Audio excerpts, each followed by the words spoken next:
Vamos lá, meus meninos e meninas do SEB, vamos entrar na parte do texto, que agora é uma parte ligada a treinamento de vocês, no sentido de tabela de consulta, baseado no histórico de Gregor Mendel. Tá? O trabalho de Schoenmann ele é magnífico, então nós vamos ver, no caso, as características. Basicamente, o que ele fez foi o seguinte.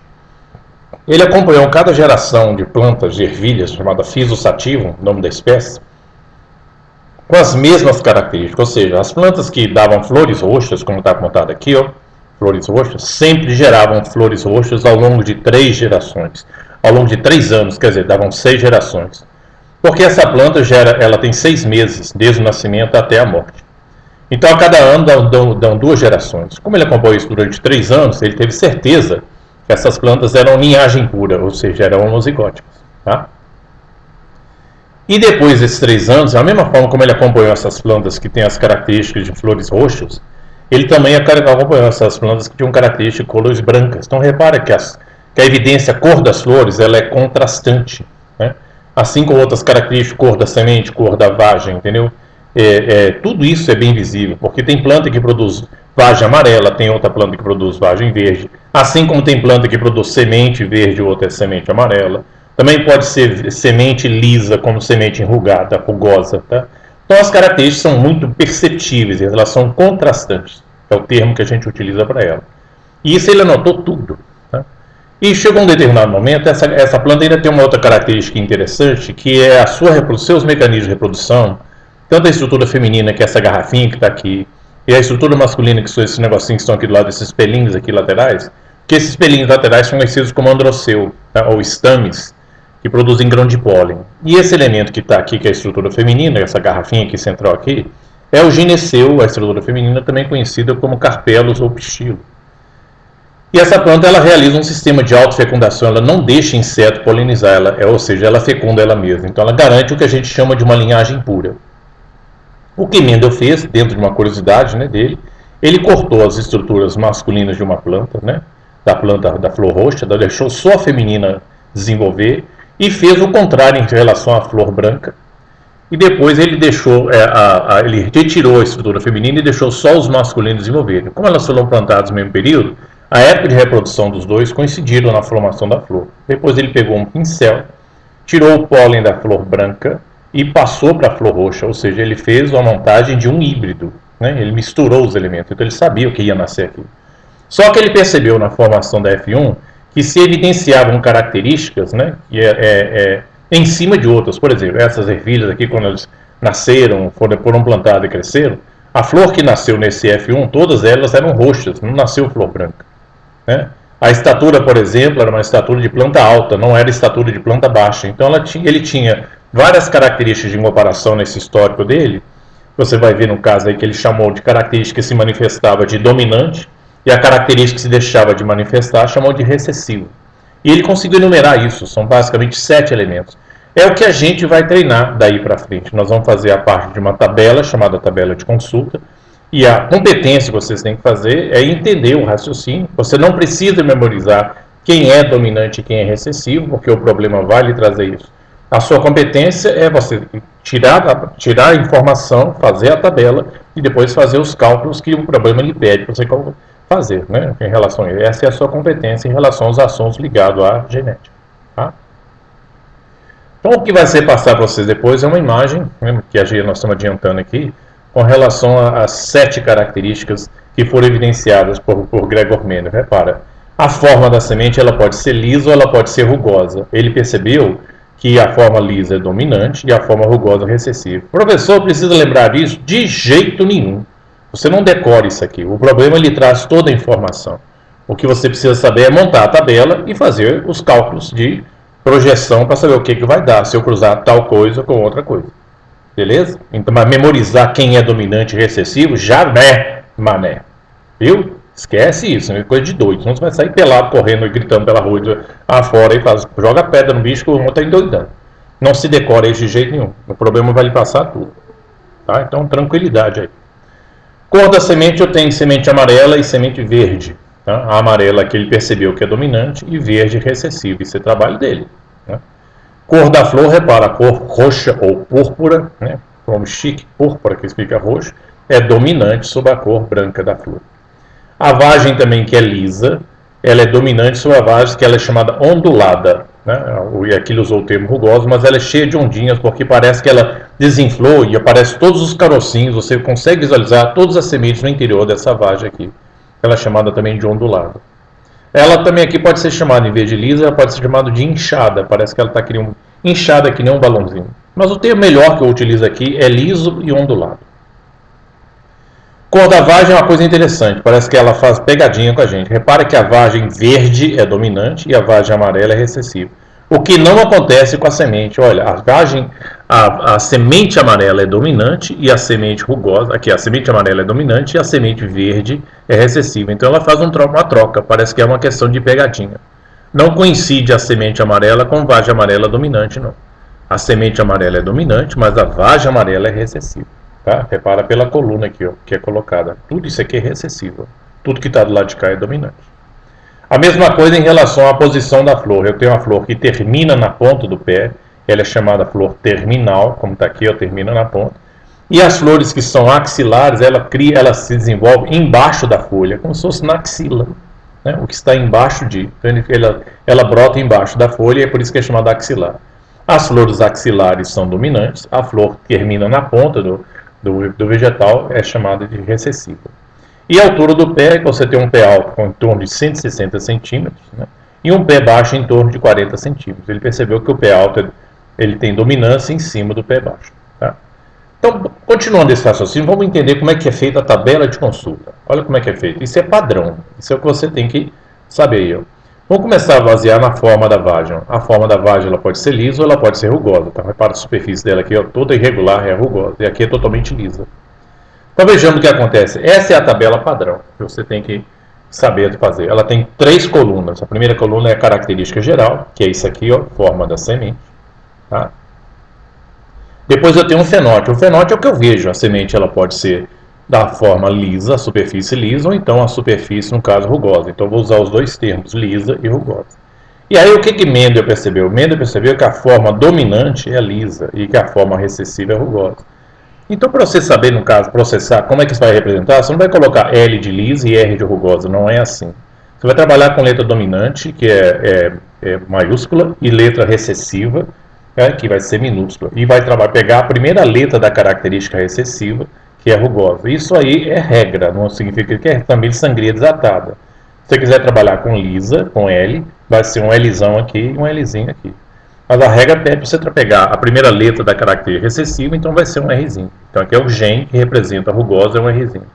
E o gen que vai representar a característica lisa vai ser um Rzão.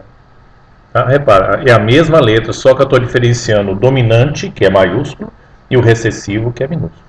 Só que tem uma regra também que diz o seguinte: gen não trabalha sozinho, gen trabalha sempre aos pares. Um é paterno e o outro é materno. Então aqui é um gen paterno e materno. São chamados gens alelos, um ao lado do outro. Então é essa condição genotípica que determina a semente rugosa. E lá você vai ter 2 tipos de manifestações do genótipo. Vai ser Rzão, Rzão e Rzão, Rzinho. O primeiro indivíduo é chamado homozigoto dominante e o segundo indivíduo é chamado de heterozigoto ou híbrido. Os nomes que Mendel deu foi isso aqui, ó. Linhagem pura dominante, linhagem pura recessiva. Ele chamou isso aqui de híbrido. Esses nomes caíram. Hoje o que está valendo é assim: homozigoto dominante, homozigoto recessivo e heterozigoto. Não existe heterozigoto recessivo. Todo heterozigoto é dominante. Tá? Vamos para a segunda característica em relação à parte da cor da semente. A tabela é sempre a mesma, ó, padrão. Ó. Eu tenho a característica geral, o fenótipo e o genótipo. A característica geral envolvida aqui que a gente vê é a cor da semente. Na cor da semente ela pode ser amarela e pode ser verde. Pelas anotações de Mendel, a cor amarela é dominante e a cor verde é recessiva. Então observa que aí você tem a cor verde, né, na parte de cima e a cor amarela na parte de baixo. Eu fiz propositadamente a mudança disso para o aluno não viciar achando que na tabela tudo que está embaixo, né, é recessivo. Não é assim não. Eu botei assim, que o verde é a característica recessiva.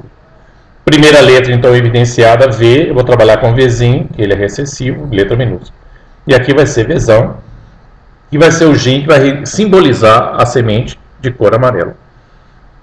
Tá? Então, para nascer uma semente verde, gen não trabalha sozinho, trabalha sempre aos pares. Para nascer uma semente verde, vai ter que ser Vzinho, Vzinho. Tá? Então ele é homozigótico recessivo. Para ser uma semente amarela, tem duas situações. Ou ele vai ser Vzão, então ele é um homozigótico dominante, ou vai ser Vzinho. Tá? Lembrando que, historicamente, esses indivíduos aqui eram chamados de linhagem pura, por Mendel, e esse aqui era chamado de híbrido. Mas esses nomes caíram e hoje está valendo isso. Esses indivíduos são chamados homozigóticos, esse dominante, esse homozigótico recessivo, e aqui um heterozigoto. É bom você ir falando, né, nesse treinamento de vocês para poder fixar mais a parte. E essas anotações que são importantes, tá? No caderno, para que a gente venha um treinamento mais enfático, para você não esquecer, né, como se faz isso, porque isso é obrigatório nos efeitos das questões que são colocadas para vocês. Vamos ver outra característica interessante aqui, ó, com relação à cor da casca da semente. Essa é a característica geral, ó, cor da casca da semente. Repara que aqui a característica dominante é cinza e a característica recessiva é branca, né, pelos trabalhos de Mendel.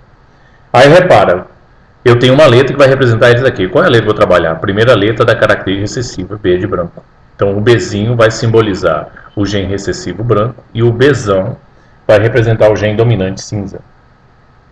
Para nascer uma planta, né, de cor da casca de semente branca, tem que ser Bzinho, né? E aqui tem duas manifestações que podem ocorrer. Pode ser Bzão ou Bzão. Tá? Sendo que o Bzão simboliza o indivíduo homozigótico e o Bzinho simboliza o indivíduo heterozigótico. E o indivíduo que é característica recessiva só pode ser Bzinho. Entrando em outra característica geral aqui como forma da vagem, tá? Vamos lá, a característica geral é forma da vagem. Ela pode ser, no caso, aqui está escrito inflada e comprimida. Eu não uso esse termo aqui não. Eu uso esse termo aqui que é mais fácil você lembrar. Ela pode ser lisa, totalmente lisa, ou ela pode ser ondulada. Tá? Então aqui a letra que eu vou trabalhar, pelo que ele percebeu, isso aqui como é comprimido, que é a mesma coisa que ondulada, você vai trabalhar com a letra O. Cuidado com essas caligrafias de vocês. Ó. A lisa tem que ser Ozão, a ondulada é, dentro dessa ação colocada aqui, ó, tá invertida. Eita, vamos ver aqui, você faz uma inversão, porque a característica ondulada é que é a característica recessiva. Então esse Ozinho tinha que estar aqui e esse Ozão lá. Você só vai dar um tombo disso aí para mim, viu? Ozinho é ondulado. Ozão e Ozinho é a característica lisa. Tá? Você vai só inverter isso aqui para mim aqui na tabela aqui para corrigir isso. Porque quem é dominante é a característica inflada, que é a característica lisa. A característica comprimida ou a característica ondulada que é recessiva. Você vai tombar esse nome aqui. Ou você tomba isso aqui ou você tomba isso aqui. Ó. Tá? Você corrige aí para mim. Outra característica interessante é a chamada cor da vagem. Na cor da vagem, né, como estabelecido aqui, ó, a cor da vagem tem dois tipos. Ela vai ser amarela ou ela vai ser verde. Sendo que a característica amarela ela é a chamada característica dominante, Vzão, e a característica amarela aqui no caso vai ser Vzinho. Eu troquei propositalmente aqui porque eu falei para você, mas professor, você não tinha que trabalhar com amarela, com A de amarelo que é recessivo? Sim, isso é uma regra, mas não é sangria desatada não. Nada lhe impede de trabalhar com a primeira letra da característica dominante, desde que você respeite a regra. É uma letra só para os dois, sendo o Vzinho simbolizando o recessivo e o Vzão simbolizando o dominante. Então, para nascer uma vagem amarela, tem que ser Vzinho. Para nascer uma vagem verde, vai ser Vzão ou Vzão. Tá? O que é colocado aqui. Tem que colocar aqui Vzão ou Vzão. Não sei porque esse negócio não entrou. Tem umas coisas malucas nesse painel aqui. Mas vai lá. Aqui vai ser Vzão e Vzão. Talvez entre mais tarde, pela posição do trabalho aqui. Ó. Vamos para outra característica, ó, posição das flores. A posição das flores, a dominante ela é axilar e a recessiva é a terminal. Então a terminal, né, vai colocar com efeito recessivo, vai trabalhar com a letra Tzinho. Isso aqui vai ser até engraçado. Né? E o axilar vai ser o Tzão. Então para nascer uma flor terminal ela tem que ser Tzinho. E para nascer axilar tem que ser do duplo Tzão ou então um Tzão. Tá? É Tzão de axilar, viu? Não pensa outra coisa não, viu, medonho? Então vai lá, ó. Olha lá, o que eu falei com vocês, para completar. Aqui só para sair da regra, que nem fala assim, aqui tem que trabalhar com A. Não, não é tema, é recomenda-se, não é sangria desatada. Se você quiser trabalhar com V, pode. Se quiser trabalhar com a característica dominante, desde que você respeite. Você não pode botar A aqui e V aqui, está errado. Tá? Quando existe característica dominante e recessiva, é sempre uma letra só para os dois. Você diferencia maiúsculo para o dominante e minúsculo para o recessivo. Isso aí tem que bater na cabeça de vocês o tempo todo. E finalmente, o outro elemento para poder chamar a atenção de vocês vai ser isso aí, ó. Na característica geral, né, você tem a altura das flores, você tem um pé de estatura baixa, que fica em torno de 40 centímetros, e um pé de estatura alta, que fica em torno de 160 centímetros, é 1,60 m. Vou trabalhar com a letra B, né, vai ser Bzão, vai ser a estatura alta, tá? E o Bzinho vai ser o gen para a estatura baixa. Para nascer baixo, então tem que ser Bzinho, Bzinho, e para nascer alto eu tenho sempre duas alternativas, Bzão, Bzão, ou então Bzão, Bzinho. Isso aqui não é a mesma coisa, não é o mesmo indivíduo. Isso aqui é um indivíduo, isso aqui é outro indivíduo. Tá? Tem aluno que confunde e acha que são esses dois aqui é o mesmo indivíduo. Não é, não. São dois indivíduos distintos aí. Cuidado para não fazer essa confusão. Qual é a moral da história? Indivíduos que são heterozigotos, quando envolve dominância e recessividade, tá? Eles só se manifestam na situação de dominância. Não existe heterozigoto recessivo. Isso aqui não vai dar recessivo de jeito nenhum. Todo heterozigoto no monohibridismo, ele é uma característica dominante. Valeu? Faça uma revisão bonitinha aí, passa para o caderno de vocês, treina isso, é legal, que daqui a pouquinho a gente volta. Bons estudos para vocês.